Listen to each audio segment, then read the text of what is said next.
I think sex work is a really important thing in society.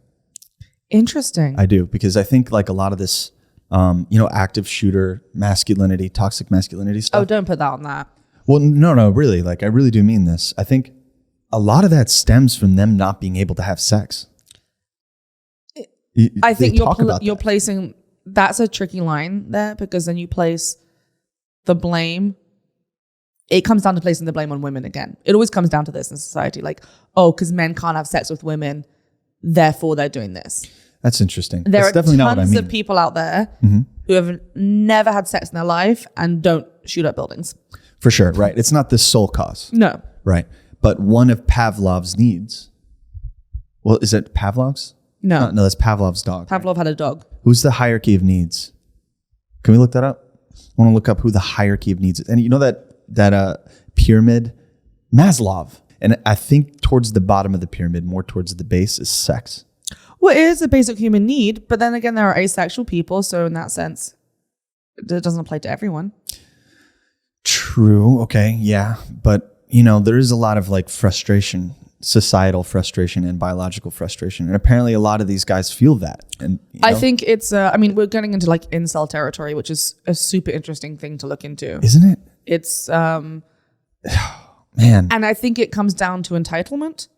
That's the biggest thing with the incel community, is they believe that they are entitled to sex, and that because they haven't gotten it, that's where the frustration comes from. Where no one's entitled to it. You're never entitled to someone else's body.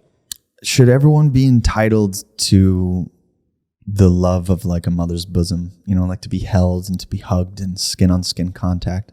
Because I see sex and that somewhat similar, not exactly the same, but the exchange of like that biological need. I think everyone is somewhat similar. Is entitled to look for love and entitled to look for connection, but you are never entitled to someone else. No, definitely. I agree. You're not entitled to someone else. No. I agree. And there are other ways to have sexual gratification that don't involve another person. But, this is an interesting conversation, right? Because at what point does society split that hair to where you feel you aren't lovable because of what society says is unlovable, right?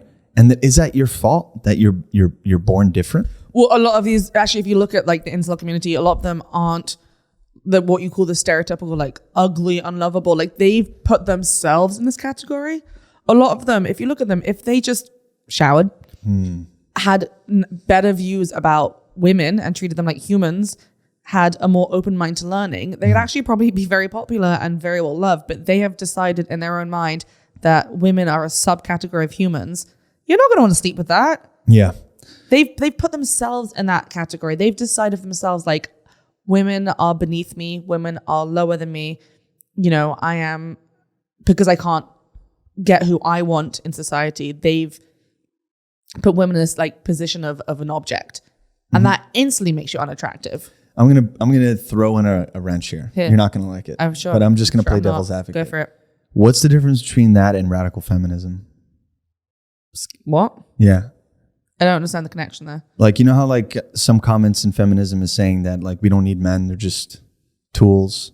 We only need one man. That's actually not feminism, but okay. What would that be? Toxic feminism. That's not that women aren't equal, because you're thinking of obviously misandry, which is like the active is that what it's called? Misandry is the like the character from Game of Thrones. That's Missandei. Oh, Missandei. We're so smart. Misandry is like the active. Sorry, I'm a casual anthropologist. Obviously. Misandry is like the active hate of men. Oh, okay. Yeah. Okay. Right. If you actually look at the feminist agenda, it's very much. It's not that. It's not that at all. Yeah, I want to be clear. I don't believe feminism I know is that. Okay. It's equality between males and females. Misandry is like the hatred of men. And there are certain people out there who hate men. There is that. Sure, yeah. But, you can't point to a small right. group and say that that's all feminist. It's not feminist. It's not. Yeah. I'm agreeing with you. Yeah. I don't believe that, of course. But there is that conversation, right? So my question is like this whole incel thing. A lot of people think it's a lot bigger than what it is.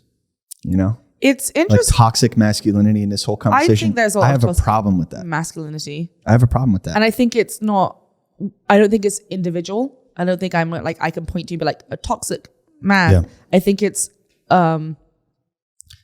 things in society that have been around for a long time. that are very toxic. Yeah. And when it says toxic masculinity, by the way, it doesn't mean like, oh, like men are bad. It's actually saying like these attitudes in society are toxic to everyone, including the men. Like, you know, for instance, the idea that a man has to be big and strong and buff, right? And that makes them a man. That is toxic, I can't speak, toxic masculinity, because it's detrimental to men too. It's telling a man they can only be a man if they fit this stereotype, and that, you know, that without that, you're not a man. They're not a man, which isn't true at all. That's very true. So it really what you're saying is I agree with. Right. So it's true. If you're not big and strong, you're not a man. You're a pussy bitch. No. So it's basically saying that, you know, these are toxic to everyone in society. No, I agree with that. I think, or like, you know, men don't cry. What is masculinity to you? Like, what does that mean to you? I mean, I think it depends on the person. Right. I think masculinity is like strength, inner strength in your principles. Right? Yeah, and but like I think following you can a code. Masculinity also changes throughout time. You know, we were talking about history before this podcast. Oh my gosh. It used to be, if you look at like Versailles and stuff, men wore high heels and makeup, and that was seen as hot men. Yeah, they wore makeup because of syphilis. Well, some of them did, but yes. Yeah. They were diseased. And it became a trend. But like high heels were invented for men originally. Yeah, that's true, which is wild. Makeup was invented for men. And then only 100 years before that, right? That's like what, 1600s? That's like Rococo area or something like that. So 100 years before then was what?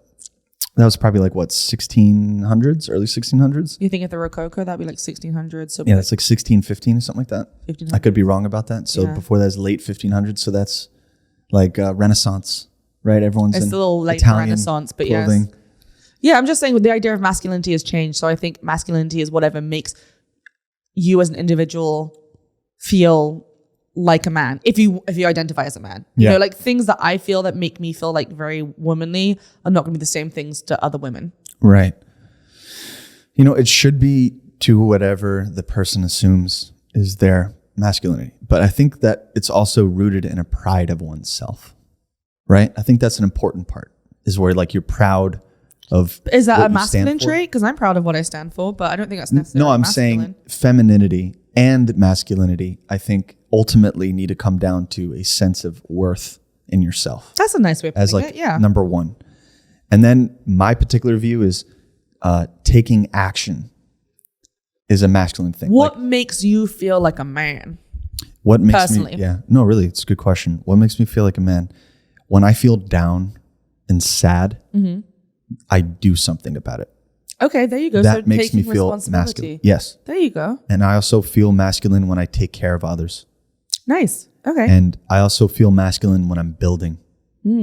Those are probably my core masculine traits. Okay, so that's what makes you feel masculine. Another guy, it may be when he like trims his beard nicely and puts an aftershave and like a cool outfit. He's like, I feel like a man. I feel cool. Another person, it may be like when he has his James Bond watch on. You know? Another person, it may be when they build a fire with their hands. Like, it's going to depend on each person. I agree. And that's why I think it's rooted in pride. Or not pride, but self-worth in oneself. I like that. Right? Yeah, we can agree on that.